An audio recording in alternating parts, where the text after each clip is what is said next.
This is the Building Resilience Podcast, episode 201, Move More, Sit Less, Why Sitting is Bad for You.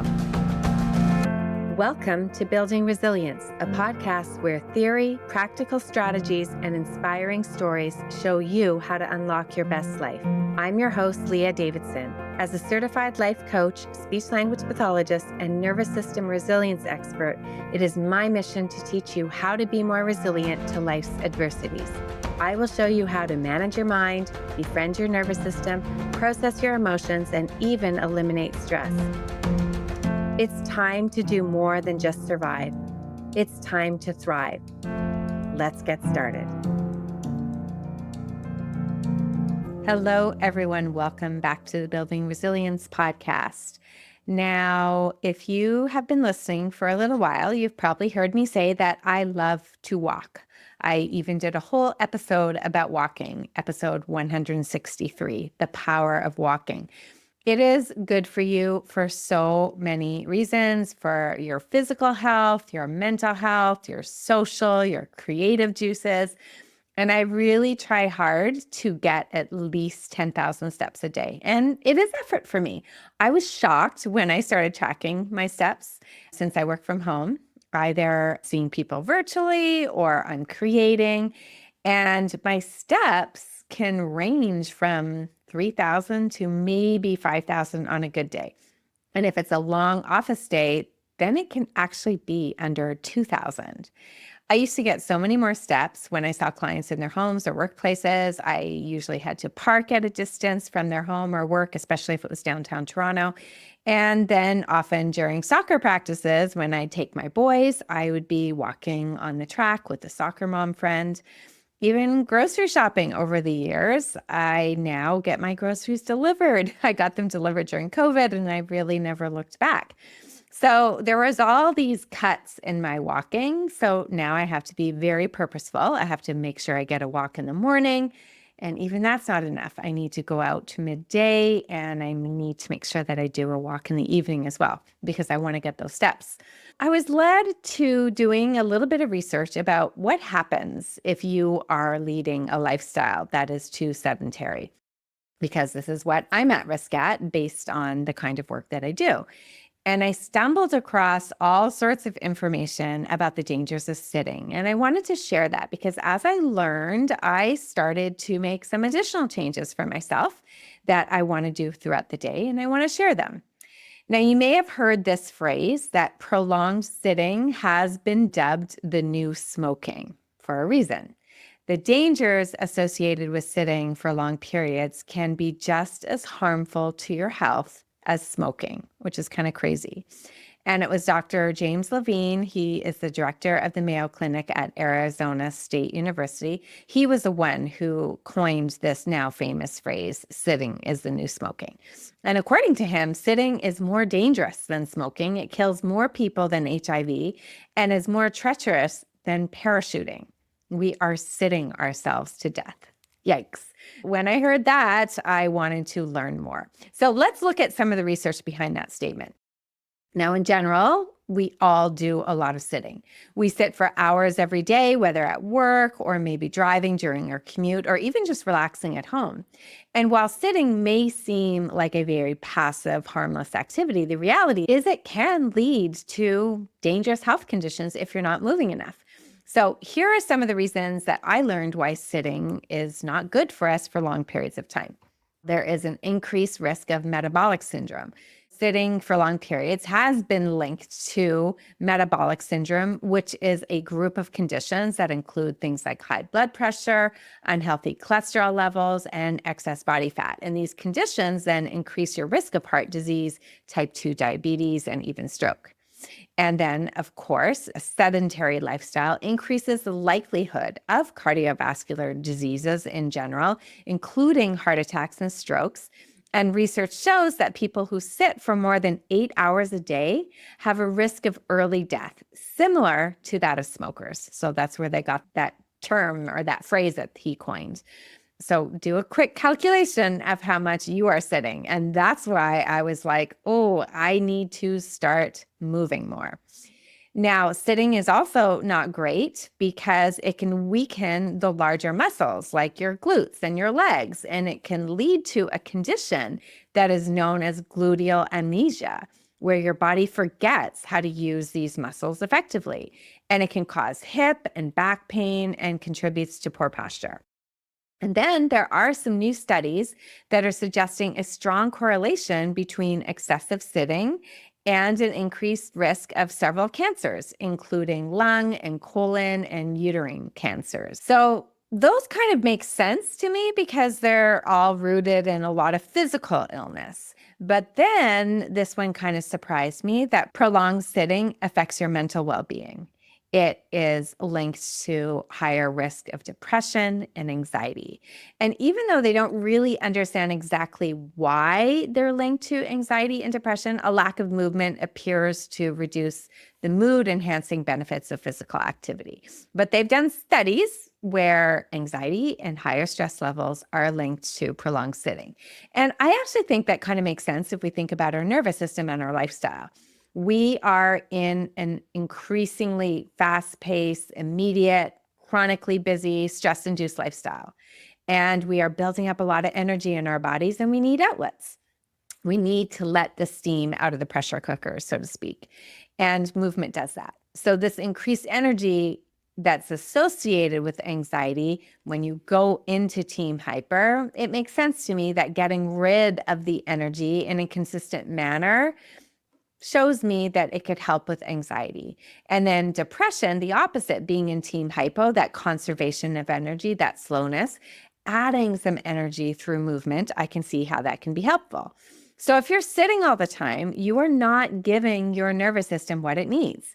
You may feel your energy change and you have no outlet to either let some energy out or bring some energy in. Especially if you're sitting for long periods, and especially if you're in tense or awkward positions, you can have this low buzz of activation. And then higher stress levels follow. And so your nervous system is in a constant state of dysregulation. And according to the National Institute of Health, prolonged sitting increases your cortisol levels. And cortisol levels, of course, cortisol is a stress hormone, which can keep the nervous system in a heightened state of alertness.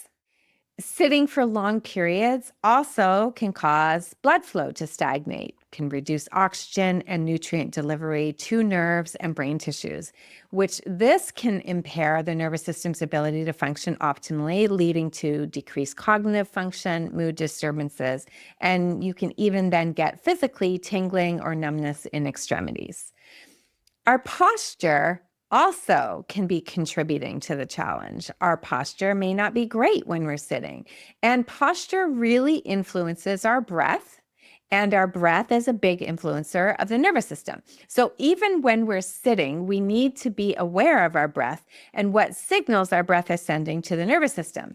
When we're breathing slowly and deeply right into the belly, that sends the message of calm to the nervous system. But if we're sitting and we're shallow breathing, fast breaths, we're feeling the stress of our work, we're sending messages of danger to our nervous system. So can then get stuck in activation, which is not good for us. So changing our posture influences our breath, and our breath is a gateway to our nervous system. Now, it's also been shown that physical activity actually stimulates the vagus nerve. Now, remember, this is the main cranial nerve or collection of nerves in your body, which is how the brain and the body communicates. So this cranial nerve, a collection of fibers, it runs from the brainstem and it goes down to so many organs. And it's a critical component of the parasympathetic nervous system, which of course helps regulate stress, digestion, heart rate, and overall relaxation. So it's important to take care of this nerve.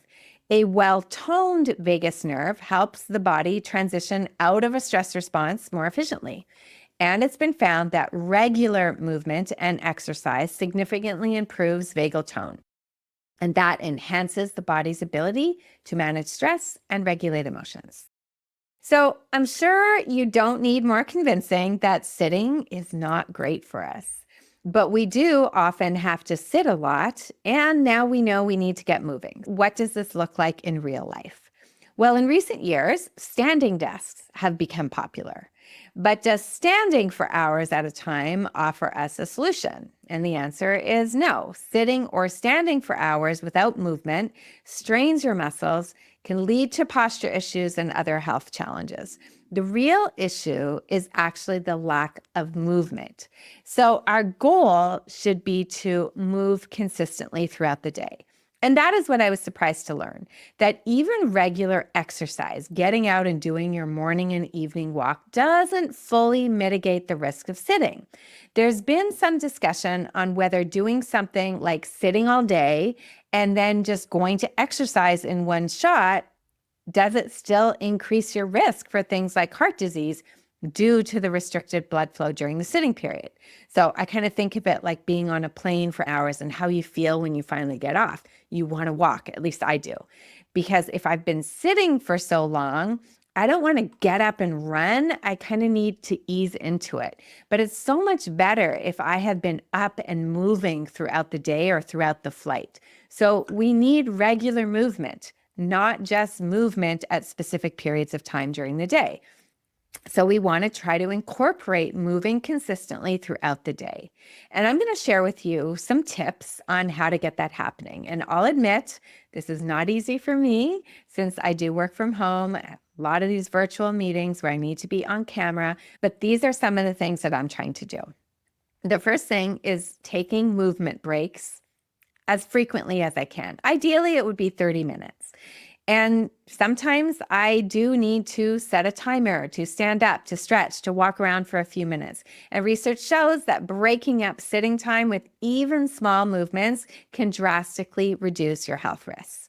And that is why I think if you have an Apple Watch, it will actually tell you time to stand up, time to get up. So it's ideal to help you get some consistent movement during the day.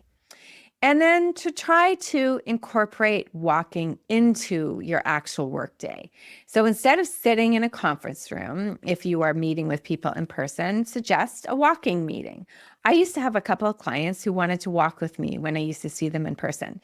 It was so good midday for me to have that walk. But if you're in an office, and a lot of people are forced to go back to work in the office, at least for a few days. And I know they're not so happy about it, but think of it as those days where it will be easy to get movement in. Tell people to walk with you while they talk. Or if you're brainstorming, maybe you can be pacing up and down. That's something that I do. I used to study this way as well. And at the very least, walk to meetings. Maybe take the stairs instead of elevators or take the long way around. The other thing that you can do, and this is something that I do, is walk while I'm on the phone. Make it a habit to walk while talking on the phone because you can really rack up thousands of steps really without thinking about it. And I'm trying to do this more and more. I used to get a lot of my phone calls done when I was in the car on speaker when I drove. Now that I have no commute, I'm still trying to create a commute by walking as much as possible. And at the very least, I'm just pacing around my office or my house. The third thing you can do is you can try to optimize your workspace. So if possible, switch out between sitting and standing using a sit-stand desk. You can also consider using an under-the-desk cycle or a treadmill desk to keep moving throughout the day. I just got a simple walking pad, and now when I'm watching a video of a course that I'm taking or watching a show, I'll just walk on it. And I know it sounds crazy, but walking in place, sometimes I will do. If I am low on steps, I'll just walk in place. And that's why I ended up getting the walking pad because I think it makes it a little bit easier, but just trying to get that movement in. I really encourage you to do small changes every day. And these are things like taking the stairs all the time, going to the bathroom that's the farthest away. I even do this at home. My office is in the basement, and I will go to the bathroom that is on our third floor. Drink more water too, so that you have to go to the bathroom more, or use a smaller water bottle so you have to go to refuel it more. Again, like I said earlier, park your car further, take the stairs instead of the escalator. And if the weather is cold, walk indoors, go to a mall. You often see people, these mall walkers, and good for them for going. If it's too cold, find somewhere that you can walk around. Now, if you don't have time to walk, The idea is to create consistent movement. So even things like standing up, stretching, do some squats, lunges, jumping jacks, any movement, but get that movement in. Even while you're sitting, play with your positions. Pay attention to your breathing. You want to be breathing through your nose, slow and low, deep into your belly, and that will help if you do have good posture. Pay attention to your breath, and then you'll be paying attention to your posture, and you'll likely do some shifting. And then you can even move your legs and wiggle your toes and calf stretches, neck stretches, move your arms, shoulder shrugs. It will feel much better if you're sitting and you're shifting, moving around just a little bit. And you can even practice moving your eyes, shifting your gaze from the screen to things in the distance, letting your eyes get some exercise as well. And then, of course, like I said, walking deliberately. Get out there for at least 30 minutes. Combine it with sunshine in the morning, at the end of the day to burn off some stress, walk with a friend to get that social. And I've actually started wearing a weighted vest, as I heard that has amazing benefits, specifically for women my age. So I'm adding that to my deliberate walks. You can get out in nature, maybe at times listen to a book or a podcast. So many good things come from walking. I know we already talked about that in episode 163, but I just wanted to reiterate the benefits are huge. So I just want to encourage you to move more and sit less. Sitting might be the new smoking, but the good news is you can take simple steps to reduce your risks. The key is to move consistently throughout the day, whether by standing or stretching or walking regularly. This isn't about big workouts. This is really about small, sustainable changes that can add up to a healthier lifestyle. You just want to make movement a much more natural part of your day. And when you do that, you really are protecting your body, your mind, and your nervous system. So get out there and move, and I will see you next time. Thank you for listening to the Building Resilience podcast. If you're interested in learning a little bit more about managing stress, building resilience, and leading a more purposeful life, then make sure we're connected on Instagram and Facebook at Leah Davidson Life Coaching. You can also subscribe to my weekly newsletter at www.leahdavidsonlifecoaching.com/newsletter. Looking forward to connecting.